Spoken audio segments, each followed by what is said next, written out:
Hi, I'm Mark Cleghorn. Welcome to the Photography Academy, and today we're talking about boudoir photography and the session flow. The images that we're going to be seeing today of Kelsie kind of will represent some kind of ideas for you that you could kind of almost create a real session flow as a kind of just getting started in the likes of boudoir photography. You'll know within the Photography Academy you've got lots of posing guides from the bed, the chair, the floor, the chaise and so on. But again, it's kind of, once you've got the basics of the flow techniques, it's how do you involve them in the actual shoot itself and things really. How does the light kind of balance itself? How do you work in enough variety that you're going to end up with a whole host of images that pretty much the client has to buy because they can't say no to them. So when we start to look at the images on screen, we've got some kind of really simple and some really kind of dynamic images. And for me, in a normal session, you might not be able to do everything because of time restraints, client restraints. That might be ability or physical or kind of anything to do with it. You can't even say age nowadays because I've basically met people older than me and they're basically fitter by times 10 than I am. So physicality is really not an age related thing, obviously, no matter what sex you are. Basically, as far as the flow is concerned, it's trying to actually work from the basics. You'll pretty much know by now, I tend to actually work in the likes of a fake window light at kind of times of the year or times of the day that I can't use the window light itself. So the kind of the using of a big light box behind or bouncing off a white wall will allow me to actually get great kind of imagery. As long as I turn the bottom away from the light source a little bit, then I can move my camera from the kind of the flat of the curtain around to the 90 degrees around in an anti-clockwise direction in this case, to try and find which is the best position for that bottom to be photographed from and things really. So it's just not stand here, turn here, shoot from here. It basically, we've got to identify it that it's got to be right for the client and things. Similarly then, when you start to actually work with the kind of the bottom shot, whether it is stood up or kind of laying down, you'll pretty much know that the majority of the time the light is going to be coming in from behind. So in other words, from the back of the client, coming back towards camera position is usually going to give you a much more dramatic image. But of course, dramatic light position will always equal dramatic shadow. So we're either going to need to bounce in with a reflector or from the sheets themselves, or in a very, very small room, you'll get away with it and things really.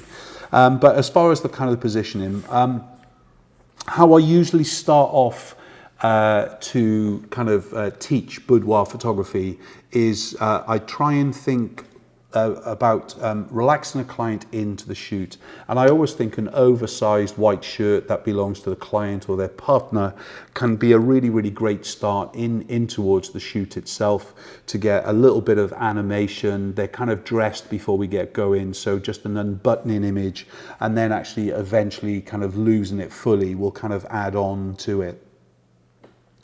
You'll know that when we start to talk about the posing, we're kind of talking about shapes and lines, and we're always talking about thinning the body as a rule. And again, one of the things that we want to do is always try and use, where we're in the lion pose, is to kind of drop the top knee down onto the bed if possible. We're using hands to disguise body as well at times. That could be disguise physically the boobs, let's say, or the groin if we're doing implied. But it's more likely where we're using the hands to disguise the size of something like a hip or control the shape of the bust. If we can't use a hand to do it because we need more, then obviously we use netting and so on with it. But as far as the kind of the role, if you can think about a client can naturally add a huge variety into the session, the posing for you, by kind of almost rocking almost doing a full kind of rotation from one end of the bed to closer towards camera position.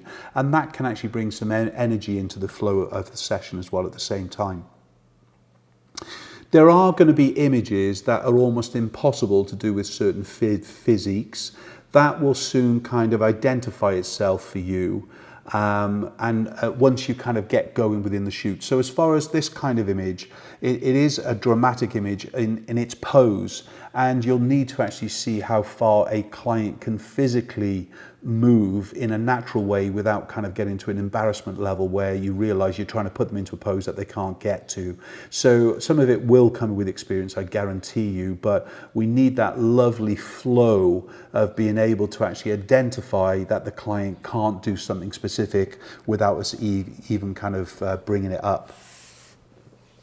I find that when I need to bring a little bit of drama into the image, I need to almost kind of bring a little bit more drama into the actual lighting, as well as to the actual what the client's got on. Some of you'll know we use these lovely little tutu skirts as kind of a couple of ways. A, it can hide a belly.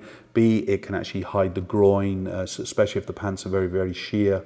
Again, these tutus can be a really good way to ease a client into the kind of the shot, as it were, and things really.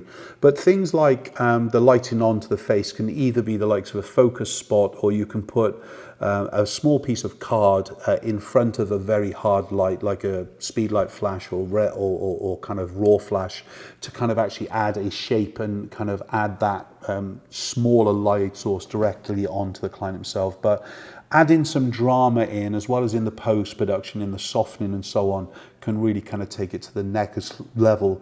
But at the heart of the kind of the session start of the shoot, let's not forget, as I say, is kind of getting the client warmed up with the shirt. Don't just go full on and basically expect them to get very sexy or raunchy or kind of a little bit edgier right from the get-go. These are real people who've never experienced it before in their life. So we've got to actually give them confidence. And at the end of the day, I totally believe that boudoir photography is one of the most phenomenal, empowering experiences that any woman has ever had and will have. It really does give them such an elevation as far as feeling in control of their own body and celebrating their own body, no matter what body shape they have and things really.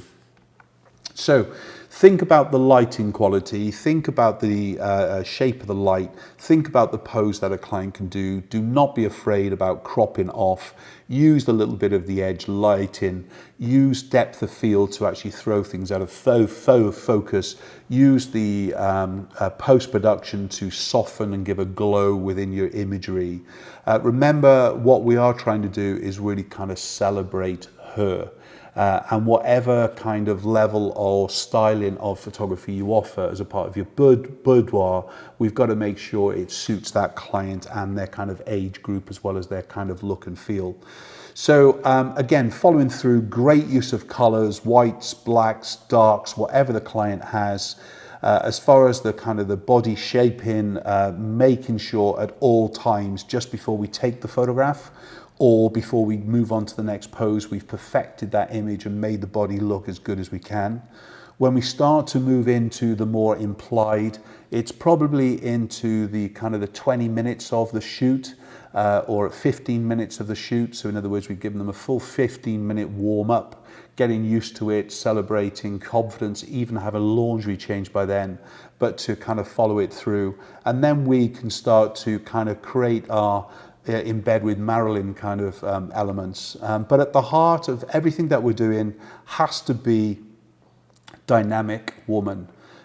You can have a little fun with the lighting. We can bring drama in with the lighting as well. But at the end of the day, what we're trying to achieve is a flow of images that pretty much anybody will want to buy from us and things really. So as far as your session flow is concerned, I'm sure that some of those images there will give you an idea of what to add into your boudoir photography, especially if you're just getting going.